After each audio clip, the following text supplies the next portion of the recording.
Dear learners, today I'm going to discuss about the essentials of federalism. And this is the fourth unit of block number 4, that is the comparative government and politics. Here have the essentials elements of the federalisms. The essentials of federalisms are key principles that define and structures this system of governance. These principles ensure the distributions of powers, responsibility, and authority between the different level of governments. Here are core essentials of federalisms are one is that is called the divisions of powers. In the division of power, that is the distributions of power between the federal and state powers. Power is constitutionally divided between the central governments and regional governments. Each level has authority over certain policy area. This is very important things. Second important division of power is that it enumerates reserve and concrete powers. The constitutions typically specify power for the federal governments, reserve other powers to the states, and allow some power to be shared concurrently. That means that there is three important divisions or list of the powers. One is called the central list, that is like the defense, bankings, insurance, international affairs, currency, and all the things. And second important subject or issue, that is a state power, that is law and orders, regions, and so on. And third is that is called the concurrent list. That means where both legislatures like the central parliaments and the state parliament can legislate the policy. This is called the concurrent list, like the educations, agricultures, and so on. Here is essentials of federalisms, that is constitutional framework. When we're talking about the constitutional framework, that is the supremacy clause. In most federal systems, the national constitutions is the supreme law, meaning that in case of conflict between nationals and a state law and the national law prevails. Amendment process. The constitutionals usually provides a process that involves both federal and a state government for making amendments, ensuring that changes reflect a broad consensus. Third important essentials of federalism, that is autonomy of governments. Dual sovereignty, that means when we're talking about the sovereignty, federalism allow both federal and state government to operate independently in their respective domains, maintaining sovereignty within their area of jurisdictions. Sometimes it's called dual sovereignty, yeah, sharing sovereignty. That is some subject like the central government and some coming under the states subject, they are making the policy and the law on that issue. That's why we call the dual sovereignty. And also, in addition to the federal government, state government, there is also third type of governments, that is called the local governance. Federalism often include provisions for the local governments, giving them autonomy to manage local affairs, which furthers decentralizations of the power. This is also very important thing, especially in the Indian scenario. Constitutionals have given the power to the local self-governance through the constitutional amendments. Next important thing, that is the autonomy and independence. When we're talking about the essentials of the federalism, that is autonomy and independence. Self-governance, regional government in a federal systems have the authority to govern themselves in certain area without interference from the central government. This autonomy allows regions to implement policy that reflect the unique needs and preference of their populations. This is very important part of the autonomy and independence. Independence and functioning. Both level of governments functions independently of one another in their respective area of jurisdictions, ensuring that regional governments can make decisions on the local matters without the central oversights. These are the important essentials of federalisms.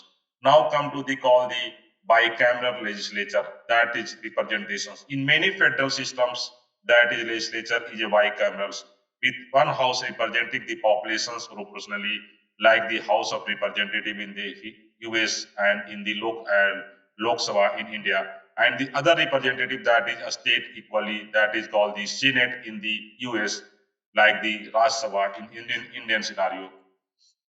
Next is that is called the intergovernmental relationship, that is operations and coordinations. Federalism requires mechanisms for cooperations between federal, states, and local government. This includes negotiating policy, implementations, sharing resources, and resolve disputes. This is very important parts of the intergovernmental relations, and federalism require mechanisms for operations between the federal, state, and local government. This include neglecting the policy implementation, sharing resources, and resolving disputes. Now come to the check and balance. That is the also essential parts of the federalisms, preventing power concentrations. This division of power between the different level of government serve as a system of check and balance, preventing any level from the becoming a too powerful. That means not a that we are talking about a division of powers like the legislature, executive, and judiciary. All have the equal and separate power. They are not any kind of the overlappings, and these three organs are making the some kind of the check and balance to each others. That's why this is also very important or the essentials of the federalisms. Now come to the fiscal federalisms. When we're talking about the fiscal federalism, this is revenue sharing.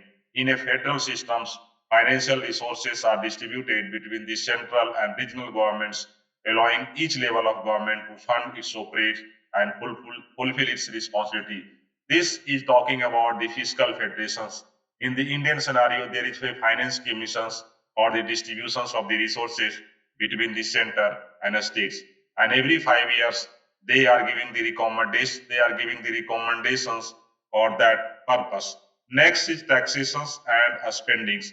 Both level of government typically have the authority to levy taxes and spend money within their jurisdictions, and giving regional governments the financial independence needed to govern themselves. That means it's a very important parts of taxation policy.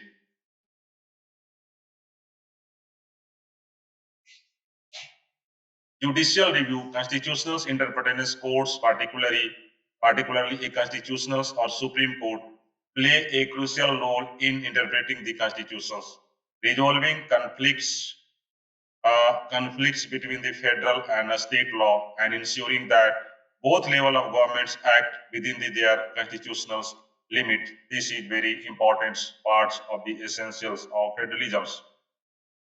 Next is that is called the flexibility and adaptations. Regional diversity. Federalisms allow different regions or a state to tailor policy to their specific needs, accommodating diversity within the broader frameworks on a unified nations. Next is that is called the adaptability. The federal structures can evolve to meet changing needs, making it a flexible system that can adapt over the time. This is very important parts that is called the essentials of the federalisms. Now come to the next part, that is protections of minority interests. This is also essentials of the federalism, safeguarding the diversity. Federalism help protect the rights and interests of minority groups or regions while allowing them a degree of self-governance and representations at the federal level. This is very important part of the essentials of the federalism. Now come to the that is called the essentials, like the conclusions. These essential form that backbones of the federalisms, ensuring that power is balanced, government is effective, and diverse need of nations populations are met within the unified system.